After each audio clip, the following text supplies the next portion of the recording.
আমরা অত্যন্ত শোকাহত। আমি এখানে উপস্থিত হয়েছি আমাদের কাউন্সিলর মহোদয় সহ সকলে। আমরা জানাজায় অংশগ্রহণ করেছি। বাবা মারকে সান্ত্বনা দেওয়ার ভাষা আমাদের নেই। এই ছোট্ট বাচ্চা শিশু হারানো বেদনা, এখানে কোনো ভাষাতেই আসলে সান্ত্বনা দেওয়ার কিছু নেই। তবে ইতিমধ্যে মামলা নেওয়া হয়েছে।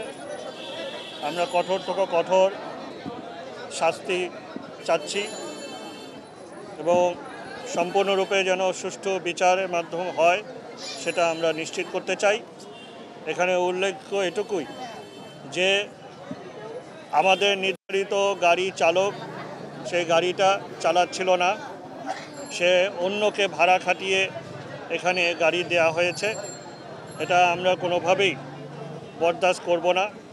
কঠোর থেকে কঠোর প্রশাসনিক ব্যবস্থা নেওয়া হবে এবং যারা জড়িত সম্পৃক্ত এবং এরকম কার্যক্রমে যারা লিপ্ত সকলের বিরুদ্ধে কঠোর ব্যবস্থা ঢাকা দক্ষিণ সিটি কর্পোরেশন নেবে। এর আগেও আমরা গ্রহণ করেছিলাম, কিন্তু তারপরেও আমরা আজকে দেখলাম যে গতকাল এরকম দুর্ঘটনা আমাদেরকে মানে আমরা পেলাম। এটা অত্যন্ত দুঃখজনক। আপনারা জানেন যে আমরা কঠোর ব্যবস্থা নেওয়ার ফলে গত 2 বছর ইনশাল্লাহ ঢাকা দক্ষিণ সিটি কর্পোরেশনের কোনো গাড়িতে কোনো রকম কোনো দুর্ঘটনা হয়নি, কিন্তু এই গতকালের এই অনাকাঙ্ক্ষিত অনভিপ্রেত ঘটনা আমাদেরকে অত্যন্ত শোকাহত করে তুলেছে। আমরা প্রশাসনিকভাবে কঠোর ব্যবস্থা নিব যাতে করে এরকম ঘটনা আর যেন পুনরাবৃত্তি না ঘটে। বিষয়টা হলো যে এই যে বারবার একই ঘটনা পুনরাবৃত্তি ঘটছে এবং যে সমস্ত গাড়ি চালক যারা চালাচ্ছেন তাদেরকে ডপ টেস্ট করার কোনো পরিকল্পনা আছে কিনা বা এরকম নিয়ম আছে কিনা?